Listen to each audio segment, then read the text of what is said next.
Good morning, students. In the previous video, we have discussed about the physical properties of metals. Now, in this video, we are going to discuss about the physical properties of non-metals. The physical properties of non-metals is actually just opposite of the physical properties of metals. Now, the first one properties is physical state. So generally the metals are solid at the room temperature except mercury. But in case of non-metals, generally the non-metals are solid, liquid or gases at the room temperature. They may be solid, liquid or gases at the room temperature. Like sulfur is a solid, bromine is the liquid non-metal, while hydrogen, oxygen, these all are the gaseous state of non-metals. Second property of non-metal is that is color. Generally the non-metals have different color. Like sulfur is yellow in color, phosphorus is white or red, while the gases like hydrogen, oxygen, these are colorless. Third properties of non-metal is appearance. Generally the non-metals are dull in appearance except graphite and iodine because they are shiny in appearance. Next one is malleability and ductility. Generally the non-metals are neither malleable nor ductile. It means that with the help of non-metals we cannot convert into thin sheets or cannot convert into thin wires. Next property of non-metals is conductivity. So generally the non-metals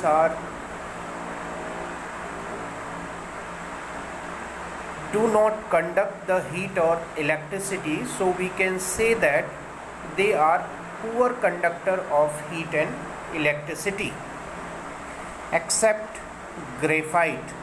Graphite is generally a non-metal but it conducts the electricity.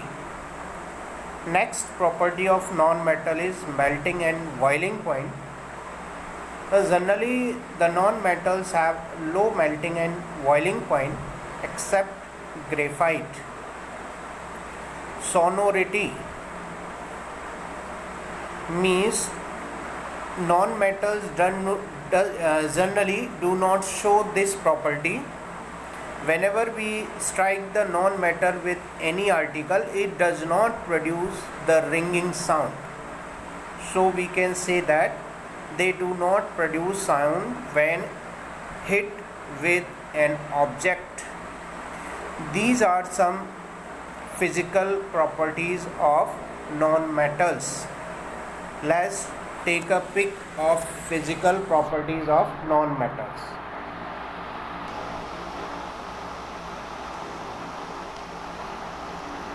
Okay, I will send you later. First we just discuss, then I will send you a pic of these all notes related to physical properties of non-metals. And now we are going to discuss about the chemical properties of metals. In previous video I think we have discussed about the physical properties of metals. Today we have discussed about the physical properties of non-metal. Now next topic is chemical properties of metals. Generally, first reaction of metal with oxygen means what happens when the metal react with oxygen. Then all the metal react with oxygen to form a metal oxide.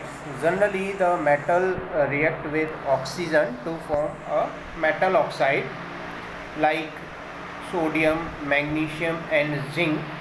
Generally these metals react with oxygen to form their respective oxide.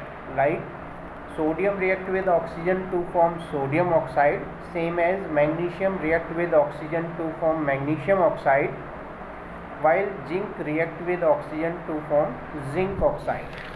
Next one is reaction with water. Generally different metals react with water under different condition. Generally the metal react with water under different condition because some metals react with cold water while some react with boiling water while other one react with steam.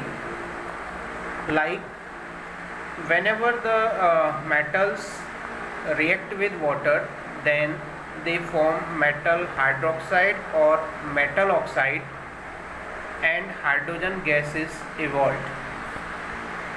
Like whenever sodium and magnesium generally react with water, they form sodium hydroxide or magnesium hydroxide along with evolution of hydrogen gas. While the iron react with steam or water, they form iron oxide and hydrogen gas is evolved. Next one is reaction with acids. It means that what happens when the metal react with acids. So generally the metal react with acid to form a metal salt and hydrogen gas is also evolved. Now the question arises this one, how can you prove that the evolved gas is hydrogen? So this can be confirmed that with the help of whenever we carry a burning matchstick, with the near the mouth of evolving hydrogen gas. Means जब हम एक जलती हुई माचिस की तीली को जिस टेस्ट ट्यूब में हम रिएक्शन करा रहे हैं उसके माउथ पर ले जाएंगे, then it produce pop sound. This is the confirmatory test of hydrogen gas. Now the question is this, what happens when the acid react with metal or metal react with acid? So generally metal react with acid to form a metal salt and hydrogen gas is evolved. As the sodium react with acid to form respective metal salt and hydrogen gas is evolved. Like sodium react with hydrochloric acid, then it gives us sodium chloride and hydrogen gas. Same as whenever magnesium react with hydrochloric acid, then generally it produce metal chloride and hydrogen gas is also evolved. Next one is what happens when the metals react with base or alkalis. Actually in this reaction certain metals, कुछ definite metals ही strong alkali और base से react करके एक soluble salt बनाते हैं और hydrogen gas react करते हैं. हर एक मेटल जो है इस तरह की रिएक्शन शो नहीं करता. कुछ डेफिनेट मेटल्स ही लाइक जिंक और aluminium react with strong base to form a soluble salt and hydrogen gas is evolved. Next one is metal displacement reaction. Actually in this reaction a more reactive metal displaces a less reactive metal from their salt solution. इस reaction में क्या होता है कि एक more reactive metal less reactive metal को उसके salt solution से डिस्प्लेस कर देता है और हमें एक दूसरा मेटल सॉल्ट ऑब्टेन होता है.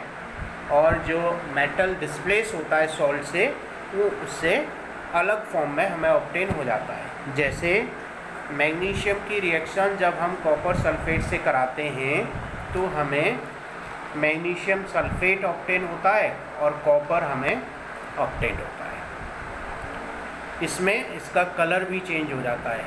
जैसे यहाँ मैग्नीशियम की रिएक्शन कॉपर सल्फेट से कराई हमने, तो यहाँ कॉपर सल्फेट का कलर ब्लू था और इसके बाद इन दोनों की रिएक्शन से जो मैग्नीशियम सल्फेट बना है उसका कलर कलरलेस होता है और कॉपर जो है अलग डिस्प्लेस हो जाता है। इस रिएक्शन में कॉपर जो है लेस रिएक्टिव है मैग्नीशियम से, इसलिए मैग्नीशियम ने कॉपर को उसके सॉल्ट सॉल्यूशन से डिस्प्लेस कर दिया।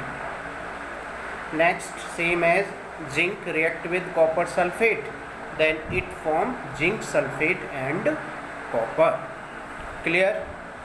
अब how can we find out that the some metal is more reactive than other one?